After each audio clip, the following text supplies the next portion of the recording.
Bienvenue dans Parole de formateur. Cet épisode 10 est consacré à Fabrice, un formateur dont le maître mot est remise en question. Bonjour à toutes et à tous. Donc, bienvenue dans un nouvel épisode de Parole de formateur. Et aujourd'hui, j'ai la chance de donner la parole à Fabrice Bariec. Donc, Fabrice, bonjour. Je te laisse te présenter.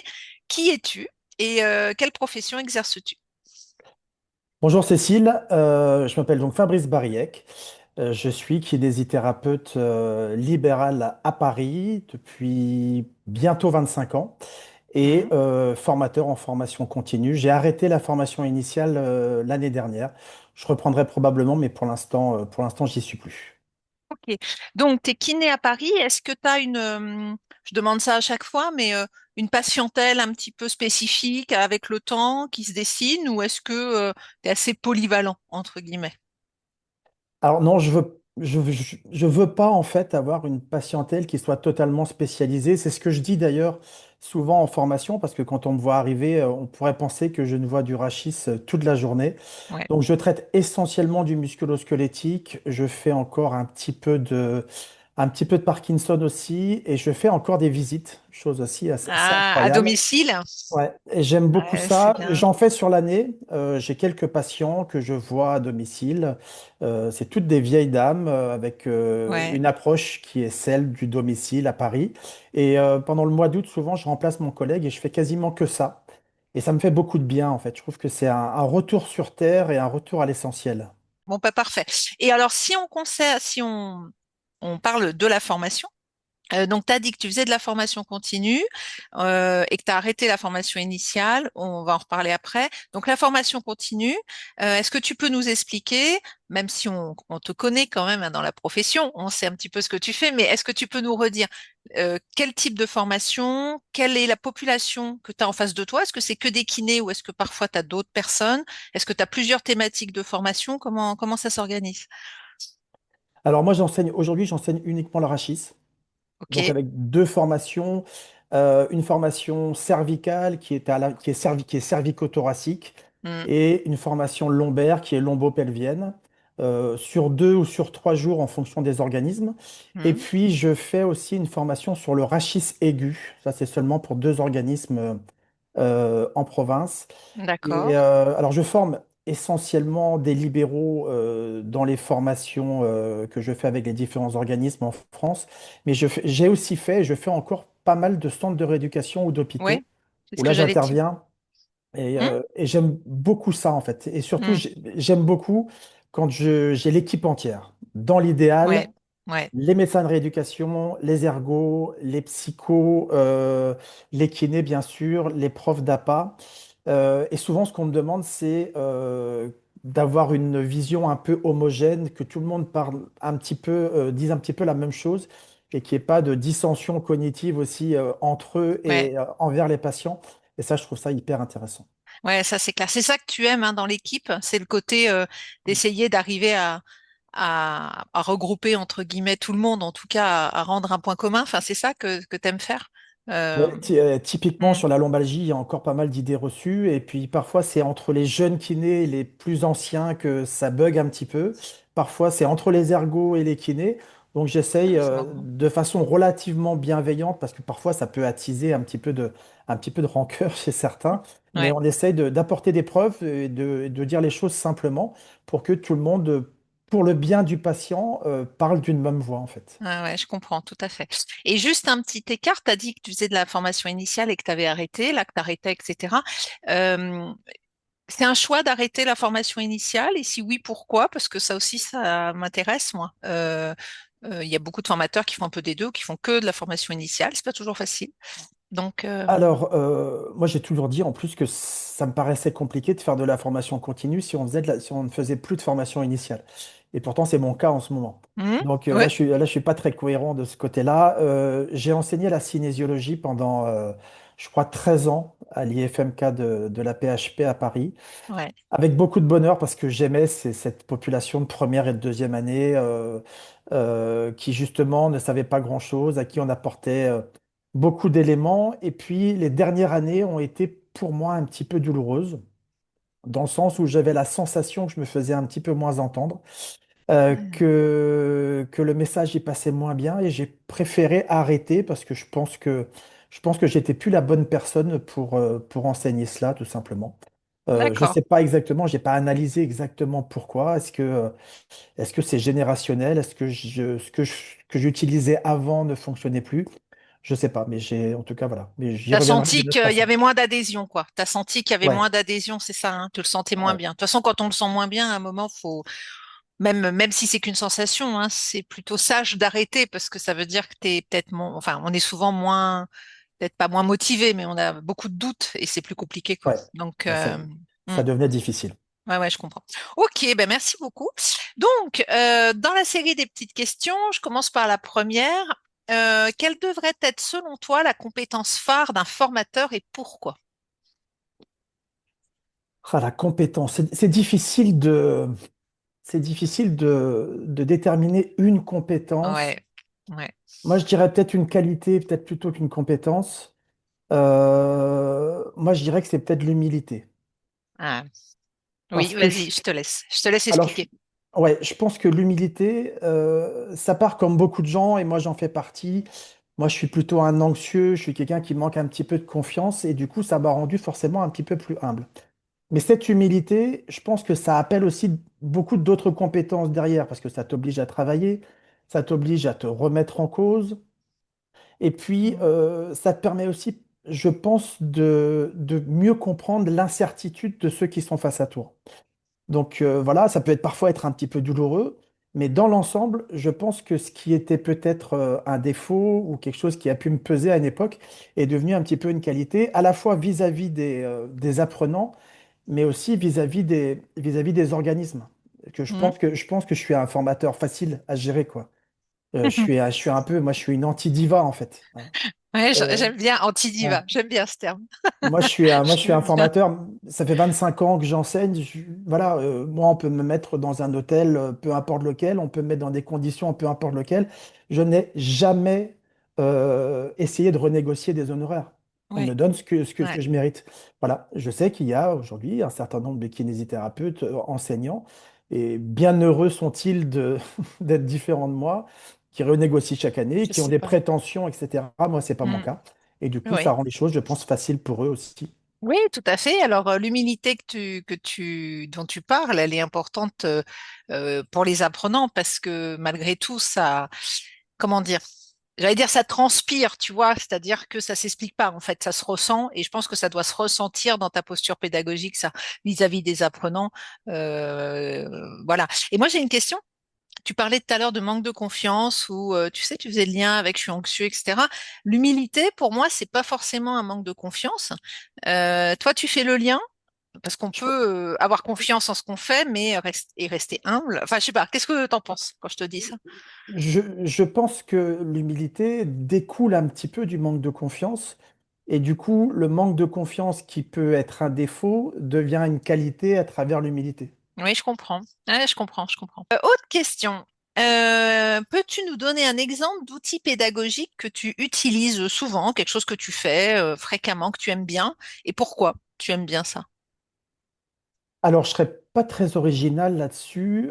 Les ateliers réflexifs, je crois qu'il y a Ouais. beaucoup de formateurs qui sont passés sur ce programme et qui en ont parlé. Moi, j'utilise ça aujourd'hui pour deux raisons.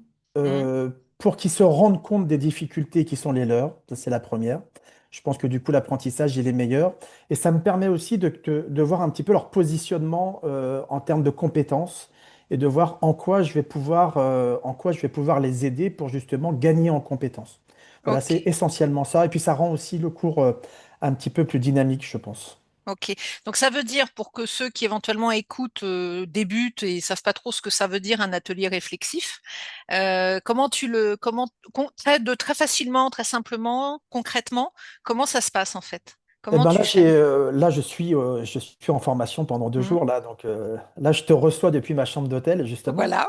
Et je l'ai mis en place aujourd'hui en demandant tout simplement sur les 10 personnes qui sont présentes, j'ai formé 3 groupes et je leur ai demandé pour chacun de réfléchir à ce qu'ils feraient s'ils avaient en face d'eux un patient avec une douleur d'origine discale, en fonction de l'irritabilité. Voilà, qu'est-ce que je fais comme modulation symptomatique et qu'est-ce que je propose comme premier exercice. Ce qui est un peu notre première séance en fait. Donc ça me permet de savoir s'ils savent gérer cela ou pas. Mhm. Et puis du coup, de mettre en commun ce qu'ils ont dit, parfois d'étoffer même aussi le cours, parce que le cours, il n'est pas Ouais. figé, hein. Moi, j'ai des idées à leur apporter, mais si ce qu'ils apportent est tout à fait pertinent, ben, on garde ce qu'ils ont apporté. Mhm. Ouais, je comprends. Donc en fait, tu pars d'eux, quoi. Tu pars Je d'eux, pars d'eux, c'est ça? voilà. C'est Ouais, ça c'est l'idée. ça. Ok, C'est ça très l'idée. bien. Ouais, c'est bien. Et ça te prend du temps dans tes formations parce que parfois on dit il y a peut-être des formateurs des fois qui hésitent et qui se disent ouais, mais moi j'ai pas le temps. Enfin, ça va être chronophage. Qu'est-ce que t'en penses de Alors, ça? on peut cadrer. Mhm. C'est-à-dire, on peut cadrer temporellement. On peut dire, voilà, je vais vous laisser 5 minutes. Et 5 minutes, ça prend pas beaucoup de temps. Ou bien, on peut limiter le nombre d'idées. C'est-à-dire, Mhm. vous avez droit de me donner une technique de modulation. Et pour ça, il va falloir négocier entre vous et parler d'une seule voix. Ouais, c'est Et, intéressant. et un seul exercice après. Et cet exercice-là aussi, il est intéressant parce qu'il va falloir convaincre ses partenaires que l'idée est la bonne. Et donc, voilà.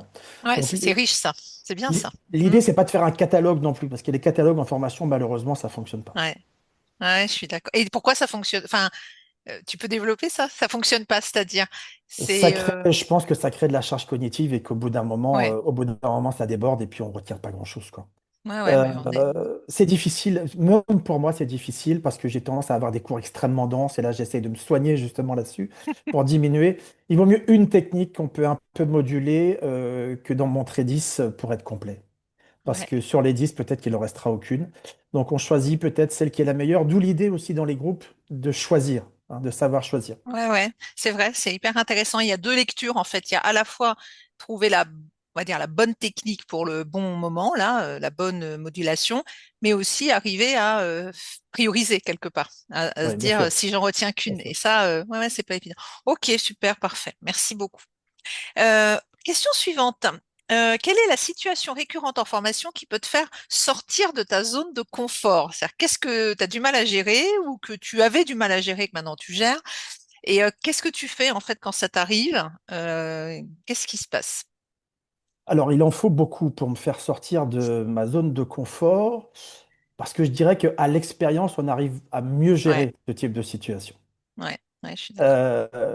J'ai bien aimé quand Christophe, dans l'épisode précédent, il nous parlait de la question à laquelle on ne savait pas répondre. Oui, Ça, maintenant, j'arrive toujours à trouver une pirouette où j'ai, comme lui, non plus aucune difficulté à dire que je ne sais pas et que je vais chercher et qu'on en reparlera après. Moi, ce qui me gêne le plus, et ça, on en avait parlé dans les formations, c'est les groupes hétérogènes. oui. De différents Les, niveaux, c'est ça? voilà. Et Ouais, ça peut rendre la situation extrêmement complexe. ouais. Et c'est pas un moment de la formation, ça peut être sur la totalité de la formation. Ça peut parfois être sur 3 jours. Si tu prends l'arachis, si tu prends quelqu'un qui a fait une formation complète en thérapie manuelle orthopédique ou qui est formé sur un complet Mm, McKenzie ou qui a fait quelque chose et que son voisin, il a fait aucune formation depuis 20 ans, ouais. tu sais que ça va forcément être un peu compliqué de contenter tout le monde. Oui, ça c'est vrai. Et ça c'est, alors je me permets de le dire moi à mon niveau, mais c'est souvent parce que les formations elles sont ouvertes à une population très large en fait, et que les kinés s'inscrivent, qu'ils soient débutants ou confirmés entre guillemets. Et c'est vrai que c'est compliqué, je pense effectivement de créer de la réflexion au même niveau entre des personnes d'un niveau hétérogène. Et comment tu fais alors? Est-ce que tu as trouvé des trucs? Est-ce que tu essayes? Comment tu essayes de faire? Est-ce que tu trouves des trucs qui marchent? Comment tu t'en sors? Est-ce que tu vis avec un truc qui est moyen? Parce que c'est aussi ça la formation. Des fois c'est moyen et on le sait, mais ça nous appartient pas en fait, hein. Des fois il y a des choses, bah, c'est comme ça. La dynamique C'est du groupe, elle est comme ça. Mm. c'est vraiment pas facile, hein. C'est vraiment pas Ouais, facile. ouais, Je vais peut-être mettre en avant ceux qui ont des compétences pour que justement ils les fassent diffuser. oui, Et donc du coup, c'est plus moi oui. qui suis moteur de la formation, mais c'est aussi un petit peu eux. Mm, Où eux, en fait, on va un petit peu échanger ensemble et essayer de faire en sorte qu'ils soient aussi un petit peu formateurs. mm, Je vais souvent mélanger les groupes aussi dans les ateliers, ouais, avec quelqu'un qui est un petit peu plus, qui a un peu plus de compétences et l'autre qui en a un petit peu moins. Et puis au final, je pense qu'on arrive toujours, celui qui a un petit peu de retard, on va le faire progresser un peu plus vite, on va le faire mm, monter un peu plus vite avec un petit peu moins d'étapes. Et puis au final, on va réussir à faire monter les deux. Mais en Ouais, je suis général, la d'accord. sauce, elle prend. euh, Il y a de rares cas particuliers. Je dirais, voilà, ça c'est mon principal écueil, c'est ça. Et puis Mm, l'autre, c'est parfois des participants qui viennent avec des idées préconçues ou avec une monotechnique ou une monométhode et qui ont beaucoup de mal à en sortir. ouais, ouais, J'ai souvent pas assez de 3 jours pour pouvoir les convertir à autre chose. Moi, je suis un grand adepte de la transversalité, en fait. ouais. Donc, j'aime bien aller prendre un petit peu de toutes les méthodes ou de toutes les approches pour construire quelque chose en disant que personne ne détient la vérité totale, en fait. Ouais, je suis d'accord. Ah ben ça, c'est sûr, hein, les gens qui arrivent avec des croyances qui plus est erronées parfois, ou en tout cas pas assez ouvertes, oui, ça crée des résistances en fait. Ouais, c'est ça. Et ça, ça fait partie des dynamiques de groupe. Ouais. C'est difficile à gérer.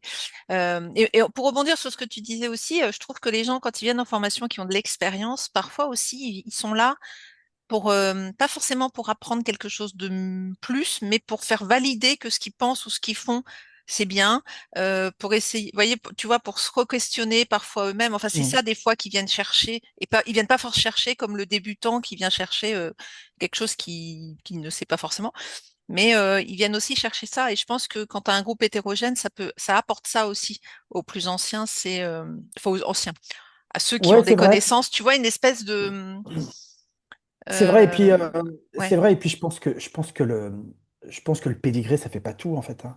oui, on est d'accord. C'est pas parce que tu peux pointer tous les plus hauts diplômes en fait que tu sais les utiliser, que tu Mm. sais avoir du recul par rapport à cela, que tu sais justement mixer les compétences, trouver des raccourcis pour coller un petit peu plus et être peut-être un petit peu moins académique parce que souvent ils sont très académiques. Ouais, Donc, c'est vrai, c'est vrai. Et tu vois, on dirait que tu parles des formateurs aussi, tu vois, ça me parle moi. Dans mon univers à moi, ce que tu viens de mm. dire, ça vaut aussi, je trouve, pour les formateurs. Ah mais c'est le cas, c'est le cas. Et voilà, et voilà. Ok, bah, très bien. Bon, ben, merci beaucoup. Autre question, quelle formation as-tu réalisée avec Pédagogie Santé, donc avec moi? Et s'il y avait un truc à retenir, ce serait quoi? Un truc qui t'a été utile? Alors moi j'ai fait 2 formations du soir hein, qui étaient organisées par des organismes de formation. On s'est Oui, retrouvé à une dizaine de formateurs, je crois, sur oui, deux c'est ça. soirées. Mm. Moi, je dis clairement, là, bon, alors c'est pas pour te faire de la pub, etc., mais moi, ça a changé beaucoup de choses, hein. J'étais dans un grand moment de réflexion. Oui. Ça, c'est quelque chose que j'ai expliqué sur les réseaux récemment. Cette sensation que mon cours était devenu trop dense, que j'en donnais trop, que c'était trop vertical, je le savais, puis en même temps, c'est difficile hein, de prendre sur soi et puis de tout changer. Oui, oui, Donc ça a été le premier pas, ça a été ça, où j'ai compris que mes slides étaient trop fournis, que j'en apportais trop, que je créais de la charge cognitive, qu'il n'y avait pas assez d'interaction, que c'était trop vertical. Voilà, tout ça, c'était. Je crois que je le savais, mais de t'entendre, ça m'a fait prendre conscience. ouais. Donc il y a ça. Le fait aussi qu'on n'a pas obligation d'avoir des gens satisfaits à la sortie. Ça, oui, ça faisait partie d'une thématique, ça. Ouais, c'est Ouais, vrai, je m'en rappelle. là, je dois dire que ça m'a. C'était quelque chose d'assez nouveau. Ouais, je m'en souviens. Et puis aussi sur les niveaux d'évaluation. Et en particulier aujourd'hui, ce qu'on voit aujourd'hui dans les formations habituelles, pour des raisons qui sont essentiellement des raisons d'organisation pour les Mm. organismes, en fait, le questionnaire de pré- et post-formation au même niveau n'a aucun sens. Et je trouvais ça hyper pertinent. Et je suis en train de réfléchir justement comment est-ce qu'on peut faire pour faire une évaluation en fin de formation qui évalue davantage, non pas les connaissances de base, comme on le fait en pré-formation, mais davantage comment est-ce qu'ils sont capables d'organiser leurs connaissances, de créer de la réflexion et de l'organisation et de la stratégie justement à partir de ça, parce que c'est ça l'idée d'une formation véritablement. Ouais, c'est vrai. Et bah, c'est cool. Pour revenir à ce que tu dis, c'est vrai que quand tu dis au départ, ouais, ça m'a. En fait, ça a été le point de départ où je me suis dit, j'ai des trucs à revoir. Alors ça, c'est vrai, mais t'étais quand même très à l'écoute, hein, parce que bon, ça a déclenché chez toi l'envie de revoir les choses et c'est pas simple quand on fait de la formation depuis longtemps de se remettre en question, en fait, de revoir des trucs, etc. Donc ça, chapeau. Et puis l'évaluation dont tu parles, ouais, l'évaluation, mais on en avait déjà parlé, mais je te rejoins, forcément, elle n'est pas assez mise en valeur dans les formations continues parce que c'est un vrai outil et elle est souvent vue comme une partie administrative. Euh, et c'est dommage parce que c'est un outil, en fait, c'est un outil pédagogique comme un autre. Et ça a beaucoup d'impact. Donc c'est cool, en fait, en tout cas, si tu as retenu tous ces messages-là et si ça a déclenché, en tout cas, ça t'a permis de réfléchir à ces choses-là. Non, c'est bien, tant mieux. En, en- en pratique, je suis passé d'un pré-learning de 2 heures à un pré-learning de 30 minutes. Je suis passé d'un PowerPoint de 350 slides à 160, 170. Ouais, super. Et puis, il y avait aussi cette charge pour moi, Oui, c'est-à-dire que plus on avançait, plus j'avais l'impression que cette formation, la veille de la formation, j'avais un Everest à franchir en fait. ouais, La sensation que j'allais passer au chausse-pied en fait et que ça allait être compliqué.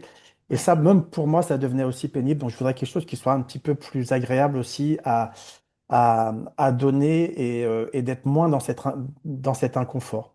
Oui, et parce que est-ce que tu confirmes que c'est pas parce qu'on passe de 350 diapos à 160 ou d'un e-learning de 2 heures à 30 minutes que ça diminue la qualité en Non, fait de je la pense fin. pas. Je pense pas, non. Voilà, moi non Je plus. pense pas. Au contraire, je pense que c'est plus clair et que c'est plus priorisé et que c'est plus simple d'accès. C'est ce que tu disais tout à l'heure. Ouais, Peut-être, hein, c'est peut-être. très difficile, mais less is more en Mm, formation, hein. Ça, il n'y a pas de doute. On en donne souvent beaucoup trop, surtout sur des formations courtes.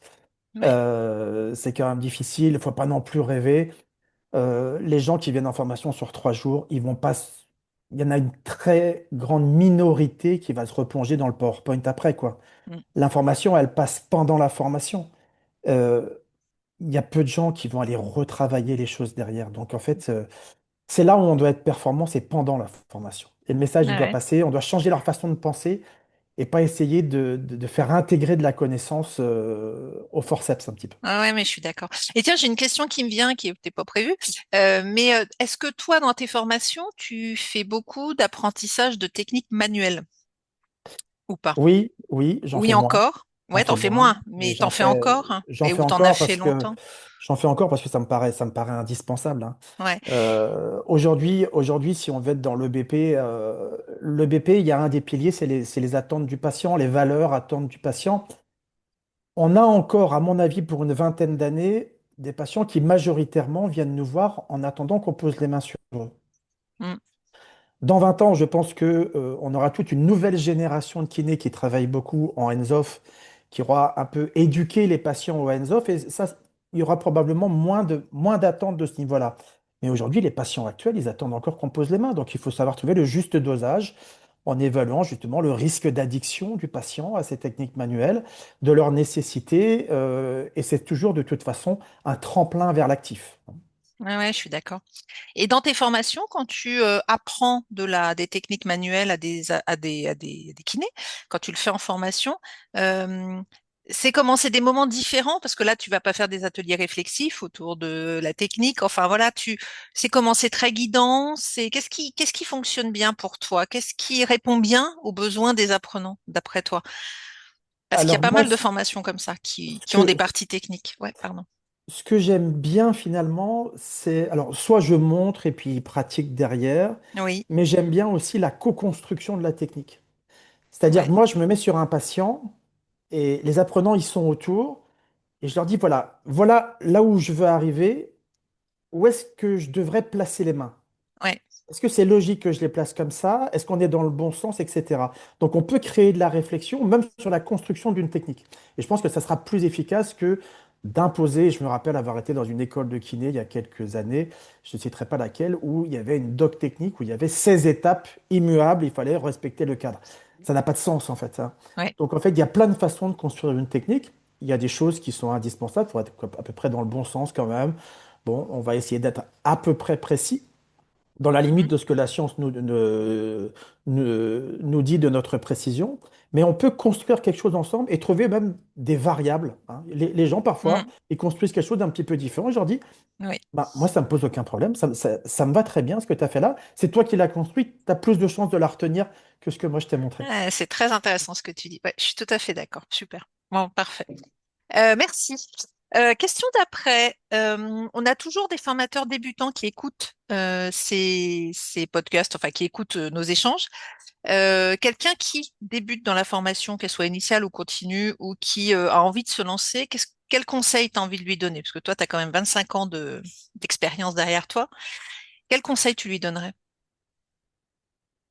Ah, j'ai envie d'être un petit peu original là, là-dessus. Je, Vas-y. je leur dirais d'aller voir des artistes sur scène, Ah, ça va, vas-y, j'aime bien.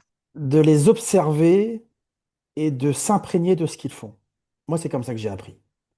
J'ai Ouais. souvent raconté ça.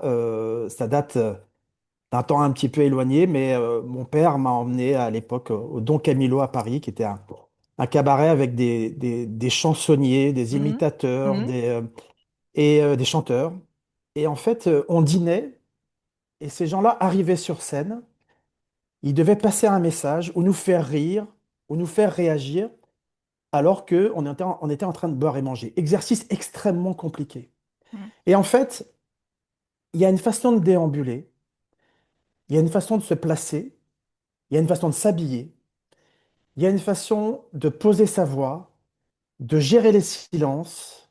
Il y a une façon aussi de faire en sorte que la salle autogère les cas compliqués sans faire preuve de dureté et en étant toujours dans la bienveillance. Mhm. Enfin, moi, j'ai beaucoup appris avec ça. Ça peut apparaître un peu rigolo, Non, mais c'est mais au très final, intéressant. je Oui. trouve que c'est hyper intéressant parce que eux, ce qu'ils vivaient là, moi, c'est beaucoup plus facile aujourd'hui parce que j'ai des gens qui viennent me voir, qui sont dans le calme, qui ne sont pas distraits par autre chose. Mhm. Mais malgré tout, je pense que tout ça, ça compte. Ouais, ah mais c'est clair. Et tout ça, ça rentre dans la pédagogie. Il y avait une collègue qui était à ta place il n'y a pas très longtemps qui s'appelle Anne, qui est pas du tout kiné et qui est formatrice de formateurs et qui est danseuse au départ. Et elle a cette fibre d'amener la position physique, la position de la voix, la gestion des silences, enfin, tout ce que tu viens de dire, je l'entends. Et c'est toute la part aussi de la pédagogie, de la gestion du groupe et de sa posture, enfin tout ce qui va influencer finalement, ça va impacter les apprentissages en fait, tout ça. Mm. Et ouais, c'est un beau conseil en fait parce que c'est vrai que c'est un métier où on s'expose formateur.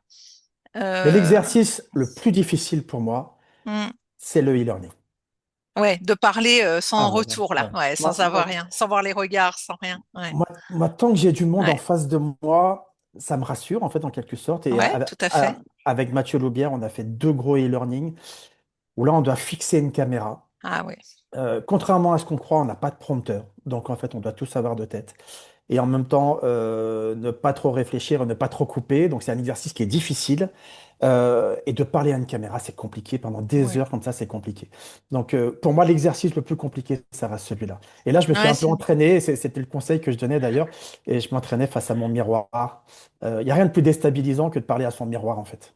ouais, c'est vrai, à se voir sans arrêt, ouais, je suis d'accord. Ouais. Et moi, j'avais un copain formateur qui me disait que faire de la formation en présentiel, en fait, c'est comme faire du théâtre. Et puis, on est passé au e-learning au moment du Covid. Il m'a dit, j'ai l'impression d'être un acteur de cinéma ou de télé, en fait, où on me demande de fixer une caméra, mais moi, c'est pas mon métier, en fait. C'est pas moi, en fait, de parler sans avoir de ressenti, de rien en face de moi et de me voir en plus dans la caméra.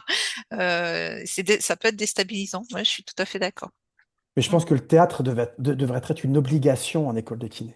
Ouais, je suis Ça d'accord. serait. Parce que quand je te parle, en fait, là, Ouais, de la position du formateur face à des apprenants, ouais. c'est extrapolable à la position du thérapeute Mm, face à ses patients. mm. Et on doit. Et là aussi, je pense qu'on aurait beaucoup à apprendre du théâtre. Ouais, ouais, je suis d'accord. Il y a d'ailleurs pas mal de formateurs qui font de l'impro, souvent, en Oui, c'est vrai. activité annexe, C'est vrai. par plaisir ou peut-être en faisant des liens, j'en sais rien. Mais c'est Mhm. souvent quelque chose qu'on retrouve parce qu'ils s'en servent beaucoup. Et Ouais. c'est ouais, ouais, c'est intéressant. Bon, super, merci beaucoup. On a fini les questions. Fabrice, merci. Je vais te laisser le mot de la fin. C'est toi qui vas finir comme tu as envie ces échanges-là, avec une remarque de ton choix sur le métier de formateur en santé. Qu'est-ce que tu as envie de... Quelle est ta réflexion sur ce métier? Ma réflexion sur le métier, c'est que il faut le faire pour de bonnes raisons. Il faut le faire parce qu'on aime ça. Moi, j'aime ça depuis 25 ans. J'avais un an d'exercice. L'ADERF à l'époque m'avait donné trois étudiants en difficulté que j'ai aidés comme ça, un petit peu dans la difficulté pour moi. Ensuite, j'ai pris un groupe de TP à l'école de kiné, puis après un cours théorique, puis après il y a eu la formation continue. Donc moi j'ai eu une ascension qui était relativement régulière Mm. et j'ai toujours adoré ça quand, quand il y en a plus, ça me manque. Euh, Là, c'est vrai qu'aujourd'hui, moi, j'ai passé un petit peu, j'ai dépassé les 50 ans.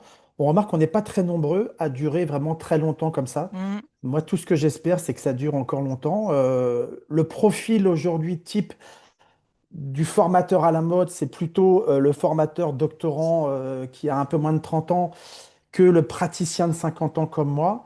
Mais il faut juste se dire qu'on peut quand même, même à mon âge aujourd'hui, se mettre totalement à jour, essayer toujours d'évoluer et Oui. d'essayer d'améliorer les choses. Et donc voilà, j'espère que ça va durer encore quelques années Mm. parce que je me nourris beaucoup de ça aussi et que Oui. l'équilibre entre la formation et mon cabinet, qui reste ma principale activité, pour mon équilibre, c'est extrêmement important. Ouais, je comprends. Bah, merci beaucoup, Fabrice, pour ces échanges. Et puis, à très bientôt, à une prochaine, au hasard. Merci beaucoup, Fabrice. Merci à toi, Cécile. Merci. Et voilà, tu as fait la connaissance de Fabrice. Abonne-toi pour d'autres vidéos.